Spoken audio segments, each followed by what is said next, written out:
আসসালামু আলাইকুম প্রিয় শিক্ষার্থীরা, যুক্তিবিদ্যা প্রথম পত্র সাজেশন নিয়ে চলে আসছি। এবার আমাদের টোটাল 100 মার্কের পরীক্ষা হবে এবং 6টা অধ্যায় থেকে টোটাল 11 সেট প্রশ্ন করা হবে।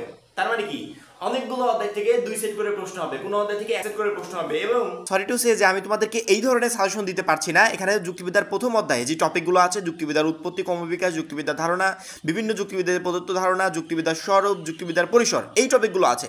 এখন আমি তোমাদেরকে এখান থেকে 2-1টা টপিক বাদ দিয়ে দিলাম সৃজনশীলের জন্য, যে এই টপিকগুলো থেকে প্রশ্ন আসে না, ওই টপিকগুলো থেকে প্রশ্ন আসে। এখন তুমি কি আমাকে গ্যারান্টি সহকারে বলতে পারবে যে অন্যান্য যে টপিকগুলো আমি বাদ দিলাম সেখান থেকে এমসিকিউ আসবে না? মাস্ট বি আসবে। এমসিকিউর জন্য কি তোমাকে পড়তে হবে না? তাহলে তুমি সৃজনশীলের জন্য কেন রিস্কটা নেবে? কেন তুমি সৃজনশীলের জন্য রিস্কটা নিবে যে সৃজনশীলের জন্য আমি এই টপিকগুলো বাদ দিলাম? ওইখান থেকেও প্রশ্ন চলে আসতে পারে। সেক্ষেত্রে সংক্ষিপ্ত সিলেবাসে তোমার যেই টপিকগুলো আছে, যেই অধ্যায়ে, প্রত্যেকটা টপিক তোমাকে পড়তে হবে। হয় সৃজনশীলের জন্য পড়বে, নয়তো এমসিকিউর জন্য পড়বে। যখনই তুমি এমসিকিউর জন্য পড়ছো তখন তোমার সৃজনশীলের জন্য পড়া হয়ে যাচ্ছে। সেক্ষেত্রে সৃজনশীলের জন্য কোনো টপিক বাদ দিয়ে পড়ার মতো সাজেশন আপাতত আমি তোমাদেরকে দিতে পারছি না। তবে আমি তোমাদেরকে যেই সাজেশন দেবো, ইনশাল্লাহ এই সাজেশন তোমাদের পরীক্ষার হলে 100% প্রশ্ন কমন পেতে সহযোগিতা করবে। এই মুহূর্তে দেখতে পাচ্ছ বোর্ডে টোটাল 6টা চ্যাপ্টার আছে। এই 6টা চ্যাপ্টার থেকে 11 সেট প্রশ্ন করা হবে। প্রথমত আমরা দেখে নিব কোন চ্যাপ্টারগুলো থেকে একটা প্রশ্ন আসবে, কোনগুলো থেকে 2টা আসবে। পরবর্তীতে আমরা এখান থেকে আমাদের সাজেশনটাকে শর্ট করে নিব যে 2024 সালের জন্য আমার এই 4টা চ্যাপ্টার পড়লেই আমার ওকে, আমার এই 3টা চ্যাপ্টার পড়লেই ওকে, বা আমার এই 5টা চ্যাপ্টার পড়লেই ওকে। অধ্যায় ভিত্তিক সাজেশনটা আমরা প্রথমে দিয়ে দিই। প্রথমত দেখতে পাচ্ছ 1 নম্বর অধ্যায় যুক্তিবিদ্যা পরিচিতি, গুরুত্বপূর্ণ একটা অধ্যায়। সম্ভাবনা আছে এই অধ্যায় থেকে 2টা প্রশ্ন হবে। অনেকে বলবে যে ভাই এই অধ্যায় থেকে তো একটা প্রশ্ন হওয়ার মতো একটা অধ্যায় না, প্রশ্নের সেট তো মিলাতে হবে নাকি? 6টা অধ্যায় থেকে 11 সেট প্রশ্ন আসবে। তোমাকে এখানে একটু চিন্তা ভাবনা করতে হবে যে 6টা অধ্যায় থেকে 11 সেট প্রশ্ন কিভাবে তৈরি করবে। পরবর্তীতে যুক্তির উপাদান, এই অধ্যায় থেকেও 2টা প্রশ্ন হবে। বিধেয়ক, এই অধ্যায়টা তুলনামূলক ছোট একটা অধ্যায়, এখান থেকে সম্ভাবনা আছে একটা প্রশ্ন হওয়ার। অনেক সময় দেখা যায় এখান থেকেও 2টা প্রশ্ন চলে আসতে পারে। 5 নম্বর অধ্যায় অনুমান, এখান থেকে 2টা প্রশ্ন আসবে। অবরোহ অনুমান, এই অধ্যায়টাও আংশিক, তারপরেও এখান থেকে 2টা প্রশ্ন আসবে। 7 নম্বরে আরোহ অনুমান ও আরোহ অনুমানের ভিত্তি, এখান থেকে 2টা প্রশ্ন আসবে। দেখো তো কয়টা প্রশ্ন হলো, 2টা, 4টা, 6টা, 7টা, 9, 10, 11, এই টোটাল 11 সেট প্রশ্ন তোমাদের পরীক্ষার হলে আসবে। যেহেতু 6টা অধ্যায় থেকে প্রশ্ন আসবে 11টা, আর 11টাই আমাদেরকে লিখতে হবে না, লিখতে হবে কয়টা? 7টা। সেক্ষেত্রে যে কোনো 4টা অধ্যায় পড়বে। তুমি যদি শেষের দিক থেকে 4, 5, 6, 7 পড়ো, তোমার টোটাল 8 সেট প্রশ্ন কমন থাকবে। এখানে একটু সম্ভাবনা আছে যে 1 নম্বর অধ্যায় এবং আবার 4 নম্বর অধ্যায় বিধেয়ক, 2টা অধ্যায় প্রায় সেম কোয়ালিটির, ছোট ছোট 2টা অধ্যায়।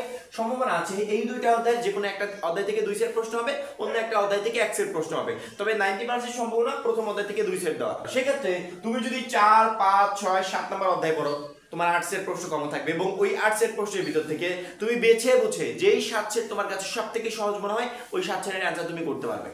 তুমি যদি মনে করো যে না ভাইয়া আমি 3 নাম্বার অধ্যায়কে ইনক্লুড করে বাকি আরো 3টা অধ্যায় পড়তে চাই, সেক্ষেত্রে তুমি পড়তে পারো। এখন আমি যদি তোমাদের উপর চাপিয়ে দিই যে এই 4টা অধ্যায় বাধ্যতামূলক তোমাদেরকে পড়তেই হবে, সেক্ষেত্রে অনেক শিক্ষার্থীর উপর প্রেশার ক্রিয়েট হবে। কেন জানো? অনেক শিক্ষার্থী অলরেডি 3 নাম্বার অধ্যায়টা কমপ্লিট করে ফেলেছে, অনেকে অলরেডি 1 নাম্বার অধ্যায়টা কমপ্লিট করে ফেলেছে। সারা বাংলাদেশের শিক্ষার্থীদের জন্য যেহেতু এই সাজেশনটা দিচ্ছি, সেক্ষেত্রে কে কোন চ্যাপ্টারটা কমপ্লিট করেছে এটা কিন্তু আমি জানি না। আমি সুন্দরভাবে তোমাদেরকে সাজেশনটা গুছিয়ে দিচ্ছি যে কোন অধ্যায় থেকে কয়টা প্রশ্ন আসবে। এখন তুমি এই 6টা অধ্যায়ের ভিতর তোমার কাছে সবথেকে সহজ যেই 4টা অধ্যায় মনে হয় বা অলরেডি তুমি কমপ্লিট করে ফেলেছো, এমন 4টা অধ্যায় পড়ে যাবে। 8 সেট প্রশ্ন তোমার পরীক্ষার হলে কমন থাকবে এবং এখান থেকে বেছে বুঝে যে কোনো 7টার অ্যানসার তুমি করতে পারবে। তবে যদি তোমরা এখানে 4 নাম্বার অধ্যায় বা 1 নাম্বার অধ্যায়কে এই 4টা অধ্যায় তোমাদের সাজেশনের 4টা অধ্যায়ের সাথে ইনক্লুড করো, সেক্ষেত্রে 7টাও কমন আসতে পারে, 8টাও কমন আসতে পারে। কারণ কি, 1 নাম্বার এবং 4 নাম্বার অধ্যায় যে কোনো একটা অধ্যায় থেকে 2 সেট প্রশ্ন কমন আসবে। সম্ভাবনা আছে 90% 1 নাম্বার অধ্যায় থেকে 2 সেট প্রশ্ন আসার। সেক্ষেত্রে তোমরা যদি 1 নম্বর অধ্যায়কে ইনক্লুড করে বাকি শেষে 3টা অধ্যায় বা মাঝে 3টা অধ্যায় পড়ো, তাহলে 8 সেট প্রশ্ন কমন পাওয়ার সম্ভাবনা আছে, বা মিনিমাম তুমি 7 সেট প্রশ্ন কমন পাবে। এই হচ্ছে আমাদের সৃজনশীলের সাজেশন। এবার আসি এমসিকিউতে। এমসিকিউর জন্য তুমি যেই লেখকের বই পড়ছো, প্রথমত ভালো একটা রাইটারের বই পড়বে, ভালো একটা লেখকের বই পড়বে এবং সেই বই থেকে টোটালি যে কয়েকটা চ্যাপ্টার আমাদেরকে দেওয়া হয়েছে এবং যেগুলো আংশিক আছে, সংক্ষিপ্ত সিলেবাসে দেখে নিবে যে আংশিক কোন কোন টপিকগুলো আছে, ওই টপিকগুলো বেছে বেছে কমপ্লিট করবে। আমাদের এমসিকিউর জন্য সবগুলো অধ্যায় পড়তে হবে, প্রত্যেকটা অধ্যায় থেকে এমসিকিউ প্রশ্ন হবে। সবগুলো অধ্যায় সুন্দরভাবে গুছিয়ে এমসিকিউর জন্য আন্ডারলাইন করবে। প্রথমত সময় লাগবে, যারা অলরেডি করে ফেলেছো তাদের তো অর্ধেক কাজ হয়ে গেছে। আন্ডারলাইন করার পরবর্তীতে ওইগুলোই জাস্ট রিভাইজ দিতে থাকবে, 5 বার 10 বার রিভাইজ দিতে থাকবে। রিভাইজটা কমপ্লিট হয়ে গেলে পরবর্তীতে তুমি তোমার প্রিপারেশনটাকে যাচাই করবে বোর্ড কোশ্চেনিংয়ে, যে কেমন হলো প্রিপারেশনটা, বোর্ড কোশ্চেনগুলো সলভ করে দেখবে পারছো কিনা। না দেখে দেখে সলভ করবে, দেখে করার দরকার নেই, দেখবে যে পারছো কিনা। যদি দেখো যে না প্রবলেম হচ্ছে, আবার ফেরত এসে আবার মূল বইটা রিভাইজ দিবে। আমি প্রত্যেকটা ভিডিওতে বলি যে মূল বই রেখে আগেই বোর্ড কোশ্চেন এগুলো পড়তে যেও না, মূল বই সবার আগে। ওইখান থেকে পড়লে তুমি পরীক্ষার প্রশ্ন কমন পাবে না। তুমি মূল বই থেকে পড়লে ওইখান থেকে পরীক্ষার প্রশ্ন কমন পাবে। তোমার প্রথম প্রিপারেশন হবে মূল বই থেকে। যখনই তোমার মূল বইটা পড়া শেষ, তখন গিয়ে তুমি গাইড বা টেস্ট পেপার থেকে তুমি তোমার প্রিপারেশনটাকে জাস্ট যাচাই করতে পারো। ওইগুলো থেকে প্রিপারেশন নিবে না, ওইগুলো থেকে প্রিপারেশনটাকে যাচাই করবে, প্র্যাকটিস করবে যে এতক্ষণ যে তুমি পড়লে এখন তোমার প্রিপারেশনটা আসলে কেমন, পরীক্ষার হলে গিয়ে তুমি কেমন অ্যান্সার করতে পারবে। এই প্রিপারেশনটাকে যাচাই করবে গাইড বা টেস্ট পেপার থেকে। কিন্তু প্রথম ফোকাস হবে মূল বইতে। মূল বইটা সুন্দরভাবে আন্ডারলাইন করে ওই আন্ডারলাইন করা লাইনগুলোই 5 বার 10 বার 15 বার 20 বার পরীক্ষার আগ পর্যন্ত যেই কবে পারো রিভাইজ দিতে থাকো। যখনই রিভাইজ দিতে দিতে তোমার টোটালি বইটা আয়ত্তে চলে আসবে, যে না তুমি যে কোনো জায়গা থেকে পারছো, কোনো একটা প্রশ্ন দেখলে তুমি বুঝতে পারছো যে ওই টপিকের ওই জায়গা থেকে প্রশ্নটা তৈরি করা হয়েছে, তখন গিয়ে তুমি তোমার প্রিপারেশনটা যাচাই করতে পারো গাইড বা টেস্ট পেপার থেকে। বিগত কয়েকটা বছরের আমাদের যে এমসিকিউ গুলো আছে ওইগুলো প্র্যাকটিস করলে এনাফ।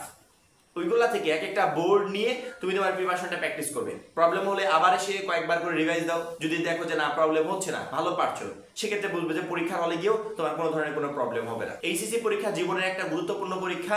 এখানে আমরা সর্বোচ্চ সাজেশন দিতে পারি যে এই অধ্যায়গুলো পড়বে। আর যেমন আমি এখান থেকে 2টা অধ্যায় বাদ দিয়ে দিলাম, আছে 6টা অধ্যায়, সেখান থেকে আমি আরেকটু কমিয়ে 2টা অধ্যায় বাদ দিয়ে দিলাম এবং তোমাদের উপর ছেড়ে দিয়েছি। তোমরা এখান থেকে যে কোনো 4টা অধ্যায় কমপ্লিট করো, তারপরে তোমাদের সৃজনশীল প্রশ্ন 7 থেকে 8 এর প্রশ্ন কমন থাকবে। কিন্তু এখানে টপিক ভিত্তিক সাজেশন হয় না। টপিক ভিত্তিক সাজেশন যখনই আমি শিক্ষার্থীদেরকে দিব, তার মানে আমি প্রচুর পরিমাণে শিক্ষার্থীদের ক্ষতি করে ফেলছি। আমরা যেটা বাদ দিব ওইটা থেকে বেশি প্রশ্ন আসবে। পরীক্ষার হলে এমনই হয় যে একটা অধ্যায় পড়ে যায় নাই, ওই অধ্যায় থেকে আগে প্রশ্ন করা হয়েছে। এরকম তোমাদের সাথেও হবে।